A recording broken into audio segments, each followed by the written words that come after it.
नमस्कार दोस्तों, मैं अजय सिंह आपका स्वागत करता हूं एसएससी मेकर के यूट्यूब चैनल में। दोस्तों आज के इस वीडियो में हम आपको बताएंगे रीजनिंग के कुछ मोस्ट इंपॉर्टेंट क्वेश्चन दोस्तों जो हमेशा एग्जाम में पूछे जाते हैं। दोस्तों रीजनिंग में कुछ सेट पैटर्न के प्रश्न होते हैं जो बार बार परीक्षाओं में पूछे जाते हैं, जो बार बार रिपीट करते हैं। उन सभी प्रश्नों को इस वीडियो में हम शामिल किए हैं और सभी प्रश्नों को दोस्तों सॉल्व करने के लिए इस वीडियो में हम आपको बहुत ही आसान ट्रिक भी बताएंगे, बहुत ही आसान तरीका बताएंगे। आपको रीजनिंग के प्रश्नों को सॉल्व करने के लिए पेन उठाने की जरूरत नहीं पड़ेगी। तो आइए दोस्तों देखते हैं पहला प्रश्न। देखिएगा दोस्तों, पहला प्रश्न बहुत ही इंपॉर्टेंट है, मोस्ट इंपॉर्टेंट दोस्तों ये क्वेश्चन है। ये क्वेश्चन बहुत बार एग्जाम में पूछा जा चुका है और ऐसे प्रश्न हमेशा देखने को मिलते हैं। दोस्तों आपके आगामी सभी परीक्षाओं के लिए इंपॉर्टेंट है सारे क्वेश्चन। आप कोई भी एग्जाम की तैयारी कर रहे हैं तो इन सभी प्रश्नों को आप जरूर देखिए, ऐसे क्वेश्चन हमेशा रिपीट भी होते हैं। देखिए क्वेश्चन क्या कह रहा है, क्वेश्चन पहले देखिए। क्वेश्चन कह रहा है दोस्तों, दी गई श्रृंखला में अगला संख्या क्या होगा। दोस्तों यहां पे एक श्रृंखला यानी सीरीज चल रही है, ठीक है। यहां पे क्या है, क्वेश्चन मार्क। इसी क्वेश्चन मार्क पे आपको बताना है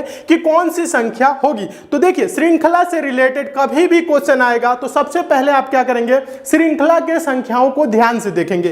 कहने का मतलब है दोस्तों, यहां पे जो श्रृंखला है ध्यान दीजिएगा, यहां पे 5 है, 6 है, 7, 8, 10, 11, 14 और क्वेश्चन मार्क है। तो ध्यान दीजिएगा, करना क्या है, 5 से 6 हुआ यानी 1 बढ़ा, 6 से 7 1 बढ़ा, 7 से 8 1 बढ़ा, 8 से 10 हो गया 2 बढ़ा, 10 से 11 हो गया 1 बढ़ा, 11 से दोस्तों क्या हो गया 14 हो गया 3 बढ़ा। अब आगे आपको बताना है। अब देखिए ज्यादा कुछ नहीं करना है, यहां पे देखिए 1 1 1 2 1 3।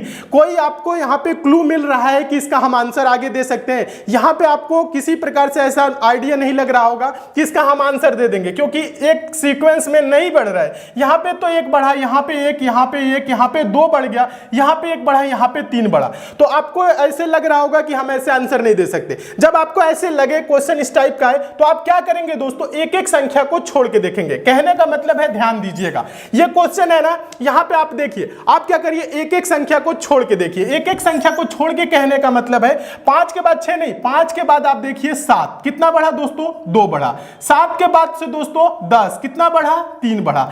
10 के बाद से दोस्तों क्या 14, कितना बढ़ा दोस्तों 4 बढ़ा, ठीक है। अब 14 के बाद तो क्वेश्चन मार्क आएगा नहीं। अब जो संख्या छोड़े हैं उसको देखिएगा।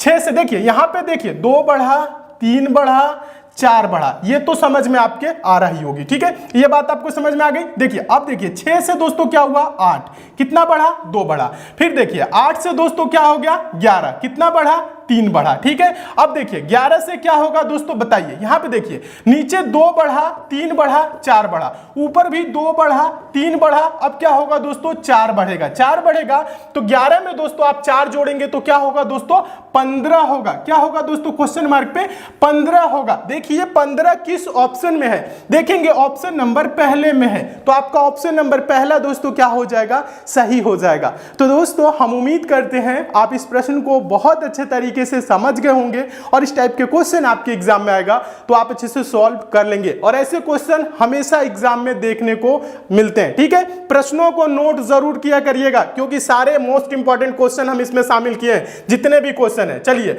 अब हम नेक्स्ट क्वेश्चन की ओर चलते हैं। अगला क्वेश्चन देखिएगा, दूसरा क्वेश्चन। दूसरा क्वेश्चन क्या है दोस्तों, ये भी मोस्ट इंपॉर्टेंट और मोस्ट रिपीटेड क्वेश्चन है। ये भी बहुत बार एग्जाम में पूछा गया है। आसान तरीका बता रहा हूं, पहले प्रश्न को आप क्या करिए, ध्यान से देखिए। प्रश्न क्या कह रहे हैं, दिए गए विकल्पों से संबंधित संख्या को चुनिए। यहां पे दोस्तों 4 विकल्प दिए गए हैं, ठीक है। अब आपको बताना है कि इस क्वेश्चन मार्क पे कौन सा विकल्प आएगा। तो क्या करेंगे, पहले तो क्वेश्चन को देखिए। 6 का संबंध जिस प्रकार से दोस्तों 64 से है, उसी प्रकार से 11 का संबंध किससे होगा, इन चारों विकल्पों में से आपको बताना है। तो देखिए आसान तरीका बता रहा हूं, आप देखिए प्रश्न को सोचेंगे कैसे, सॉल्व कैसे करेंगे। पहले तो आपको क्या होगा, सोचना पड़ेगा ना थोड़ा सा। 6 को 64 लिखा है तो आप सिंपल भाषा में ऐसे करेंगे, 6 गुने 10, 6 दहा में 60 और प्लस करेंगे 4 तो 64 हो जाएगा। यही प्रक्रिया इसके साथ भी अपनाएंगे। तो 11 गुने क्या करेंगे दोस्तों 10 और प्लस 4, तो 11 दहा में 110 और 110 में दोस्तों 4 जोड़ेंगे तो क्या होगा 114 होगा। देखिए क्या 114 किसी ऑप्शन में है, तो देखेंगे किसी भी ऑप्शन में दोस्तों 114 नहीं है। जब 114 किसी ऑप्शन में नहीं है तो प्रश्न ये दोस्तों ऐसे सॉल्व नहीं होगा, यानी हम प्रश्न को किसी अलग तरीके से सोचेंगे। सोचेंगे। तो अलग तरीके से कैसे सोचेंगे हम आपको बता रहे हैं। देखिए अब यहां पे क्या करिए, थोड़ा सा अब आपको दिमाग लगाना है। अगर जो 114 किसी ऑप्शन में होता तो हम 114 को आंसर दे देते, लेकिन प्रश्न को ऐसे सॉल्व ये नहीं होगा। तो कैसे सॉल्व होगा ध्यान दीजिएगा, हम आपको बता रहे हैं। देखिए यहां पे 64 है। 64 क्या है दोस्तों, अपने दिमाग से थोड़ा सा सोचिएगा। तो ये 4 का क्यूब भी है और 8 का स्क्वायर भी है। तो ये जो 8 का स्क्वायर है, तो अगर हम बोले ये दोस्तों जो 6 है, ध्यान दीजिएगा 6 में अगर हम क्या करें 2 जोड़ ले अपने मन से, तो क्या हो जाएगा दोस्तों 8 हो जाएगा। ये जो 8 आया ना, इसी का स्क्वायर कर दीजिए तो क्या हो जाएगा दोस्तों 64 होगा। 64 होगा, समझ रहे हैं, ध्यान दीजिएगा। और ये जो 64 है यहां पे देखिए दिया हुआ है। ठीक इसी प्रकार से ये 11 है ना, 11 में भी क्या करिए दोस्तों 2 जोड़ लीजिए। 11 में जब आप 2 जोड़ेंगे तो क्या हो जाएगा दोस्तों 13 हो जाएगा। 13 का आप क्या करेंगे दोस्तों स्क्वायर करेंगे। 13 का स्क्वायर 13 गुने 13 169 होता है। क्या होता है दोस्तों 169 होता है। यानी क्वेश्चन मार्क पे क्या होगा दोस्तों 169 होगा। देखिए 169 किसी ऑप्शन में है तो देखेंगे हाँ ऑप्शन नंबर पहले में है, तो आपका ऑप्शन नंबर पहला दोस्तों क्या हो जाएगा सही हो जाएगा। तो दोस्तों हम उम्मीद करते हैं आप इस प्रश्न को भी बहुत अच्छे तरीके से समझ गए होंगे और इस टाइप के भी क्वेश्चन आपके एग्जाम में आएगा तो आप अच्छे से सॉल्व कर लेंगे। ऐसे क्वेश्चन भी हमेशा एग्जाम में देखने को मिलते हैं। प्रश्नों को नोट जरूर करिए, क्वेश्चन अच्छे लग रहे हैं, समझ में आ रहे हैं, वीडियो को लाइक शेयर भी कर दीजिए। और दोस्तों जो नए स्टूडेंट है ध्यान देंगे दोस्तों, आप लोग चैनल को जरूर सब्सक्राइब कर लीजिएगा। नीचे रेड कलर का सब्सक्राइब बना होगा, बेल आइकन को भी दोस्तों ऑन कर लीजिएगा ताकि आगामी एग्जाम के लिए हम जितने भी इंपॉर्टेंट वीडियो दे उसकी आपको नोटिफिकेशन मिले। जुड़ जाइए इस चैनल से, आपको बहुत लाभ मिलेगा। ठीक है, चलिए अब हम नेक्स्ट क्वेश्चन की ओर चलते हैं। अगला क्वेश्चन देखिएगा, तीसरा क्वेश्चन हम आपको बता दें दोस्तों, ये भी क्या है मोस्ट इंपॉर्टेंट और मोस्ट रिपीटेड क्वेश्चन है। हमेशा ऐसे क्वेश्चन एग्जाम में देखने को मिलते हैं। कुछ भी नहीं करना है, पेन उठाने की जरूरत नहीं है, बहुत आसान तरीका समझा रहा हूं। पहले आप प्रश्न को ध्यान से देखिए। प्रश्न है दोस्तों, यदि ड्राइवर बराबर 12, वॉक ऑन फुट बराबर 20, एक्सीडेंट बराबर 16, तो कार बराबर क्या होगा क्वेश्चन मार्क है, ये आपको बताना है। तो बहुत से स्टूडेंट क्या करते हैं कोडिंग करने लगते हैं, D4 पे आता है, R18 पे आता है। ऐसे आपको करने की जरूरत नहीं है। ऐसे प्रश्न कभी भी आए तो आपको क्या बताएं दोस्तों, यहां पे ध्यान दीजिएगा, आपको किसी प्रकार की कोडिंग करने की जरूरत नहीं है। सिंपल तरीका समझा रहा हूं, समझिएगा। देखिए सिंपल तरीका ये है, ये जो ड्राइवर है आप ये देखिए कि ड्राइवर किन अक्षरों से मिलकर बना है, डी, ध्यान दीजिएगा DRIVER। ठीक है, अब यहां पर ध्यान दीजिए। अब आप ये काउंट करिए कि ड्राइवर में कुल कितने अक्षर हैं। आप ये काउंट करेंगे कि ड्राइवर में कुल कितने अक्षर हैं। 1 2 3 4 5 6, कितने हैं दोस्तों 6। अब यहां पे लिखा क्या है 12, तो 6 को हम 12 कैसे कर सकते हैं, 6 को 2 गुना हम कर देंगे तो क्या हो जाएगा 12 हो जाएगा। और यही 12 यहां पे दिया हुआ है। प्रश्न में कोडिंग करने की जरूरत नहीं है। यहां पे ध्यान दीजिएगा, बहुत से यहां पे नंबरिंग जो करते हैं, नंबरिंग बिल्कुल भी नहीं करना है। आप काउंट किया 1 2 3 4 5 6, कुल कितने हैं 6 अक्षर हैं, 6 का 2 गुना कर दीजिए 12, ये आंसर आ गया। अब यहां पे वॉक ऑन फुट में काउंट करिए 1 2 3 4 5 6 7 8 9 10, कितने हैं 10, 10 का 2 गुना कर दीजिए हो जाएगा 20, और 20 यहां पे दिया हुआ है। ठीक इसी प्रकार से नीचे एक्सीडेंट में काउंट करिए 1 2 3 4 5 6 7 8, कितना है दोस्तों 8 यानी 8, 8 का 2 गुना कर देंगे तो क्या हो जाएगा 16। देखिए 16 यहां पे दिया है, तो इसका आंसर क्या होगा, ओरल है, पेन उठाने की बिल्कुल भी जरूरत नहीं है। कार है तो 1 2 3, कितना है 3, 3 का इंटू 2 यानी 3 का 2 गुना कर देंगे तो क्या होगा दोस्तों 6। इस क्वेश्चन मार्क पे क्या होगा 6। देखिए 6 किस ऑप्शन में है, देखेंगे ऑप्शन नंबर डी में है, तो आपका ऑप्शन नंबर डी दोस्तों क्या हो जाएगा सही हो जाएगा।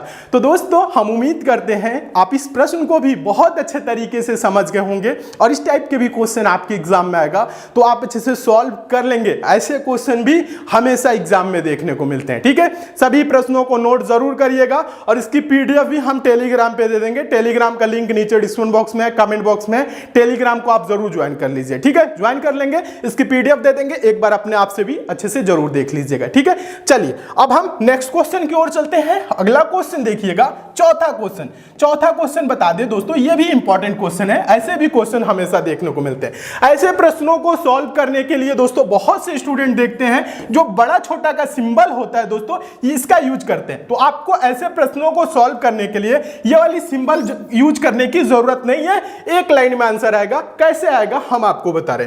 पहले क्या करिए, आप प्रश्न को ध्यान से पढ़िए।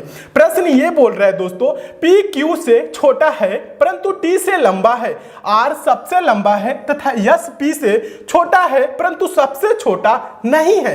ऊंचाई के घटते हुए क्रम में अंतिम से दूसरा कौन है, ये पूछ रहा है। तो देखिए कुछ नहीं करना है, सिंपल तरीका बता रहा हूं, ध्यान दीजिएगा। सिंपल तरीका क्या है, यहां पे ध्यान दीजिए। हम आपको बता रहे हैं, जो दोस्तों बड़ा है उसको हम क्या करेंगे, ऊपर लिखेंगे, जो छोटा है उसको हम नीचे लिखेंगे, जो सबसे बड़ा होगा उसको हम सबसे ऊपर लिखेंगे, जो सबसे छोटा होगा उसको हम सबसे नीचे लिखेंगे। ठीक है, समझ रहे बात। अभी यहां पे ध्यान दीजिएगा, अच्छे से समझिए। देखिए कुछ नहीं करना है, यहां बोल रहा है P Q से छोटा है, ध्यान दीजिएगा, यहां पे ध्यान दीजिए। बोल रहा है P Q से छोटा है। कौन छोटा है, P। किससे छोटा है दोस्तों, Q से। तो यहां पे ध्यान दीजिए, ये Q हो गया, ये P हो गया। छोटा है तो हम क्या किए, इसको नीचे लिख दिए, क्योंकि लाइन में बोल रहा है P Q से छोटा है। और क्या बोल रहा है दोस्तों, परंतु T से लंबा है। कौन, P लंबा है। किससे लंबा है दोस्तों, T से लंबा है, तो T इसके नीचे हो जाएगा और P इसके ऊपर रहेगा। समझ रहे हैं यहां तक बात, समझिएगा। P Q से छोटा है तो P को Q के हम नीचे लिख दिए, परंतु T से लंबा है दोस्तों P, तो T के ये ऊपर रहेगा। ये चीज समझ में आ गई। यहां पे बोल रहा है R सबसे लंबा है। क्या है दोस्तों, R सबसे लंबा है, तो R को हम सबसे ऊपर लिखेंगे। अब इसके ऊपर हम किसी को नहीं रखेंगे, ठीक है, क्योंकि बोल दिया है सबसे लंबा है। आगे बोल रहा है तथा यस P से छोटा है। यस क्या है दोस्तों, P से छोटा है। ठीक है, यस P से छोटा है, आगे पढ़िएगा, परंतु सबसे छोटा नहीं है। यस जो है P से छोटा है लेकिन परंतु सबसे छोटा नहीं है, तो यस जो होगा दोस्तों वो कहां होगा, T और P के बीच में होगा, यानी कि इस वाले लाइन में होगा। समझिएगा, यहां पे बोला है यस P से छोटा है, यानी ये P के नीचे आएगा, परंतु सबसे छोटा नहीं है, यानी T से छोटा नहीं है, ये T से बड़ा ही है, तो यहां की यहां पे रहेगा। समझ में आया। अब क्या पूछ रहा है दोस्तों, क्वेश्चन देखिएगा। क्वेश्चन कह रहा है ऊंचाई के घटते हुए क्रम में अंतिम से दूसरा कौन है। ऊंचाई के घटते हुए क्रम से अंतिम में पहला ये है, दूसरा कौन होगा, S होगा। दूसरा कौन होगा दोस्तों, S दूसरा होगा। यही आंसर हो जाएगा। देखिए S किस ऑप्शन में है, देखेंगे ऑप्शन नंबर पहले में है, तो आपका ऑप्शन नंबर पहला दोस्तों क्या हो जाएगा, सही हो जाएगा। तो दोस्तों हम उम्मीद करते हैं आप इस प्रश्न को भी बहुत अच्छे तरीके से समझ गए होंगे और इस टाइप के भी क्वेश्चन आपके एग्जाम में आएगा तो आप अच्छे से सॉल्व कर लेंगे। क्वेश्चन कैसा लग रहा है कमेंट करके हमें जरूर बताइए। अच्छा लग रहा है लाइक शेयर भी जरूर करिएगा, ठीक है। और एक बात और ध्यान दीजिएगा दोस्तों, अभी आप कौन से एग्जाम की प्रिपरेशन कर रहे हैं, कौन से एग्जाम की तैयारी कर रहे हैं, नीचे कमेंट करके बताइए। उसकी भी हम सिलेबस बहुत जल्द कंप्लीट कराने वाले हैं, ठीक है। बहुत ही बेहतरीन ढंग से हम आपके सारे कवर कराएंगे कोर्स को, ठीक है। बस आपको करना क्या है, मन लगा के अच्छे से तैयारी करना है, ठीक है। चलिए आप देखते हैं दोस्तों अगला क्वेश्चन। अगला क्वेश्चन देखिएगा, पांचवा क्वेश्चन। पांचवा क्वेश्चन मोस्ट इंपॉर्टेंट क्वेश्चन है और ऐसे प्रश्नों को सॉल्व करने के लिए पेन उठाने की बिल्कुल भी जरूरत नहीं है। कैलेंडर का इंपॉर्टेंट टाइप का क्वेश्चन है। देखिए प्रश्न क्या कर रहा है, अच्छे से पढ़िएगा। प्रश्न बोल रहा है दोस्तों 1 फरवरी 2010 को, ध्यान दीजिएगा, 1 फरवरी 2010 को क्या था दोस्तों, सोमवार था। तो 5 मार्च 2010 को कौन सा दिन था। देखिए ऐसे क्वेश्चन कभी भी आए तो आप क्या करेंगे दोस्तों, बस इनके बीच की दिन निकालना है, कितने दिन का गैप है। ध्यान दीजिएगा 1 फरवरी 2010 को क्या बोला है दोस्तों, सोमवार बोला है। 5 मार्च 2010 को पूछ रहा है। पहले आप ये देखिए ये साधारण वर्ष है कि लीप वर्ष है, जो 2010 है। तो 2010 है दोस्तों, ये क्या है, साधारण वर्ष है। कैसे पता करेंगे, जब 4 से दोस्तों जो पूर्णतः विभाजित हो जाता है वो लीप वर्ष होता है। लीप वर्ष में 366 दिन होते हैं, साधारण वर्ष में 365 दिन होते हैं। ये सब तो आपको पता ही होगा क्योंकि हम आपको पहले पढ़ाए हैं। अब ध्यान दीजिए 2010 4 से पूर्णतः विभाजित नहीं होगा, तो ये क्या है, साधारण वर्ष है। यानी जो इसमें फरवरी माह होगा दोस्तों वो 28 दिन का होगा, 29 दिन का नहीं होगा। तो यहां पे ध्यान दीजिए 1 फरवरी 2010 से 5 मार्च 2010 तक दिनों की संख्या निकालिए। फरवरी में कितना दिन बचा, 28 दिन का होता है। 1 फरवरी को बोल दिया सोमवार, तो बचा दिन कितना दिन दोस्तों, इसमें 27 दिन बच गया। ध्यान दीजिएगा 27 दिन जब बच गया। अब आगे देखिए 5 मार्च को पूछ रहा है तो 27 और प्लस 5, 27 में दोस्तों फरवरी के बाद मार्च ही आता है ना, तो 27 और 5 आप दोस्तों क्या करेंगे, जोड़ेंगे। 27 और 5 जोड़ेंगे तो दोस्तों क्या होगा, 32 होगा, यानी टोटल 32 दिन हो रहा है। अब आप क्या करेंगे दोस्तों, इस 32 को 7 से भाग करेंगे। ठीक है, ध्यान दीजिएगा ये 32 है, आप इसको 7 से भाग करिए तो 7 चौक क्या आएगा दोस्तों, 28 हो जाएगा। 28 4 32 होता है। शेष में क्या आया दोस्तों, ध्यान दीजिएगा शेष में आपका आया 4। ये जो शेष में 4 दिन आया है, इसी सोमवार में 4 दिन आप जोड़ लेंगे। सोमवार में एक दिन जोड़ेंगे मंगलवार, दूसरा दिन जोड़ेंगे बुधवार, तीसरा दिन जोड़ेंगे बृहस्पतिवार, चौथा दिन जोड़ेंगे शुक्रवार। यानी 5 मार्च को क्या होगा दोस्तों, 5 मार्च 2010 को शुक्रवार होगा, जो कि ऑप्शन नंबर आपका डी में दिया हुआ है। तो आपका ऑप्शन नंबर डी दोस्तों क्या हो जाएगा, सही हो जाएगा। यानी आंसर क्या होगा, शुक्रवार। यही आपका आंसर हो जाएगा, शुक्रवार इसका सही आंसर होगा। तो दोस्तों हम उम्मीद करते हैं आप इस प्रश्न को बहुत अच्छे तरीके से समझ गए होंगे और इस टाइप के भी क्वेश्चन आपके एग्जाम में आएगा तो आप अच्छे से सॉल्व कर लेंगे, क्योंकि ऐसे क्वेश्चन भी हमेशा एग्जाम में देखने को मिलते हैं। ठीक है, प्रश्न में कुछ भी नहीं है, आप क्या करेंगे, यहां से यहां तक की दिन देखेंगे। टोटल दिन क्या आया दोस्तों, फरवरी में 27 दिन, क्योंकि 1 फरवरी को सोमवार बोल दिया है और 5 मार्च को पूछ रहे हैं, तो आप ऐसे करेंगे 27 और 5 दोस्तों जोड़ेंगे 32, 32 को 7 से ही क्यों भाग दिए, क्योंकि सप्ताह में 7 दिन होते हैं, सप्ताह से इसलिए भाग दिए ताकि आपका यहां पे शेष में आए। और बहुत से स्टूडेंट यहां पे देखिए कंफ्यूज हो जाते हैं, कभी कभी दोस्तों यहां शेष में 0 भी आ जाता है। ध्यान दीजिएगा 0 भी आ जाता है तो कंफ्यूज होता है। जब 0 आएगा तो सोमवार में 0 दिन जोड़ेंगे तो क्या होगा दोस्तों, सोमवार ही होगा। ध्यान दीजिएगा कभी कभी पूर्णतः विभाजित भी हो जाती है संख्याएं, तो कंफ्यूज बिल्कुल भी नहीं होना है। ठीक है, प्रश्न समझ गए, 4 दिन आया तो आंसर क्या होगा दोस्तों, शुक्रवार, यही आंसर हो जाएगा। तो दोस्तों हम उम्मीद करते हैं आप इस प्रश्न को बहुत अच्छे तरीके से समझ गए होंगे और इस टाइप के भी क्वेश्चन आपके एग्जाम में आएगा तो आप अच्छे से सॉल्व कर लेंगे। क्वेश्चन कैसा लग रहा है कमेंट करके जरूर बताइए, समझ में आ रहा है कि नहीं ये भी कमेंट करके जरूर बताइए। चलिए एक और क्वेश्चन देख लेते हैं, आगे देखिएगा। ये आपका क्वेश्चन रहा दोस्तों, छठा क्वेश्चन। हम आपको बता दें ये भी मोस्ट इंपॉर्टेंट क्वेश्चन है और रिपीटेड क्वेश्चन है। ऐसे क्वेश्चन भी हमेशा एग्जाम में देखने को मिलते हैं। सिंपल तरीका बता रहा हूं, प्रश्न को पहले अच्छे से पढ़िए। प्रश्न है दोस्तों, ए और बी बहनें हैं, डी की माता ए है, बी की एक पुत्री सी है जो एफ से विवाहित है, ए का पति जी है जो सी का डी दे तो ध्यान दीजिएगा, तो सी का डी से क्या संबंध है ये बोल रहा है। कुछ भी नहीं करना है दोस्तों, ऐसे क्वेश्चन कभी भी आए तो हम आपको आसान तरीका पहले भी बताए हैं। हम आप लोगों के लिए दोस्तों जब रेलवे की क्रैश कोर्स चला रहे थे तो उसमें हम आप लोगों को ब्लड रिलेशन का पूरा चैप्टर कवर कराए थे, बेसिक कॉन्सेप्ट भी कराए थे। ठीक है, अभी आपका रेलवे एग्जाम चल रहा है तो आप क्या करिए दोस्तों, क्रैश कोर्स वाला वीडियो जरूर देख लीजिएगा। क्रैश कोर्स में आप ब्लड रिलेशन वाला पार्ट देख लीजिएगा, उसमें सारे कॉन्सेप्ट क्लियर किए हैं। ठीक है, कैसे ऐसे प्रश्नों को सॉल्व किया जाता है, जल्दी से जल्दी आसान तरीका क्या होता है, सारी चीज हम आपको बताएं। तो कुछ भी नहीं करना है, छोटा सा एक डायग्राम बनाना है। ठीक है, प्रश्न ये कह रहा है, ध्यान दीजिए। प्रश्न है ए और बी बहनें हैं। कौन है दोस्तों, ए और बी क्या है दोस्तों, बहनें हैं, यानी कि माइनस से इंगित कर देंगे। बोल रहा है डी की माता ए है। किसकी माता है दोस्तों, ए, डी की ये माता है ए। समझ गए। आगे बोल रहा है बी की एक पुत्री सी है। बी की क्या है दोस्तों, एक पुत्री है। कौन है, वो है सी। समझ में आ रहा है। अब देखिए जो एफ से विवाहित है, ये क्या है दोस्तों, किससे विवाहित है, एफ से विवाहित है, यानी एफ पति हो जाएगा। आगे देखिए बोल रहा है ए का पति जी है। ए का पति क्या है दोस्तों, जी है। ये जी क्या है दोस्तों, ए का पति है। ध्यान दीजिएगा ये यहाँ पे प्लस कर देते हैं, पति है। ठीक है, ये पत्नी हो जाएगी। आगे बोल रहा है सी का डी से क्या संबंध है। तो सी का डी से क्या संबंध है, ये जो सी है दोस्तों ये डी की क्या लगेगी सॉरी, देखिए कुछ नहीं करना है। ये देखिए ए क्या है दोस्तों, डी की माँ है, और ये कौन है, माँ की बहन। अब ध्यान दीजिएगा यहाँ पे माँ की ये बहन हो जाएगी बी, यानी माँ की बहन कौन होती है, मौसी, और ये क्या है, इसकी लड़की है, तो मौसी की लड़की। मौसी की लड़की क्या लगेगी, मान लीजिए आप डी की जगह पे हैं। ठीक है, और पूछ रहे हैं ना यहाँ पे सी का डी से क्या संबंध है, यानी सी डी की क्या लगेगी। कहने का मतलब ये है, ये मम्मी की बहन मौसी, मौसी की लड़की क्या लगेगी, मौसेरी बहन। तो देखिए मौसेरी बहन किस ऑप्शन में है, देखेंगे ऑप्शन नंबर सी में, तो आपका ऑप्शन नंबर सी दोस्तों क्या हो जाएगा, सही हो जाएगा। तो दोस्तों हम उम्मीद करते हैं आप इस प्रश्न को भी बहुत अच्छे तरीके से समझ गए होंगे और इस टाइप के भी क्वेश्चन आपके एग्जाम में आएगा तो आप अच्छे से सॉल्व कर लेंगे। देखिए प्रश्नों को समझने का प्रयास करिए, क्वेश्चन समझ लेंगे तो आप सॉल्व भी कर लेंगे और हम आपको समझाने का भी प्रयास कर रहे हैं, ठीक है। अच्छे से समझिए, अभी हम आपको चैप्टर बाय चैप्टर पूरी चैप्टर भी कवर कराएंगे, उसमें सारे कॉन्सेप्ट भी क्लियर करेंगे। अच्छे से समझते हुए चलिए, नोट करते हुए चलिए, ठीक है। चलिए अब हम क्या करते हैं, नेक्स्ट क्वेश्चन की ओर चलते हैं। एक और क्वेश्चन देखिएगा, ये क्वेश्चन सातवां क्वेश्चन हम आपको बता दें ये मोस्ट इंपॉर्टेंट और मोस्ट रिपीटेड क्वेश्चन है। ऐसे क्वेश्चन भी हमेशा एग्जाम में देखने को मिलते हैं। आसान तरीका बता रहा हूं, प्रश्न को एक बार ध्यान से पढ़िए।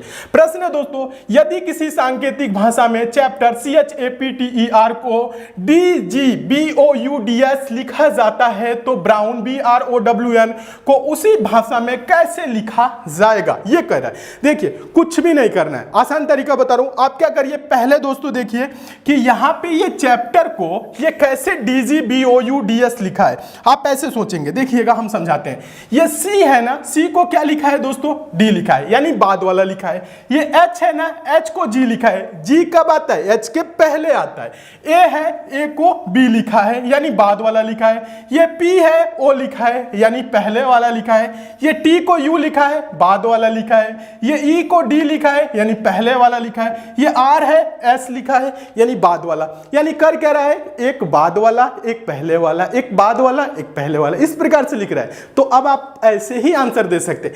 B को हम क्या लिखेंगे, ये जो B है बताइए, यहां पे लिख रहे हैं C, समझिएगा। P के बाद C। R के दोस्तों पहले क्या आता है बताइएगा, R के पहले आता है Q, QR होता है ना।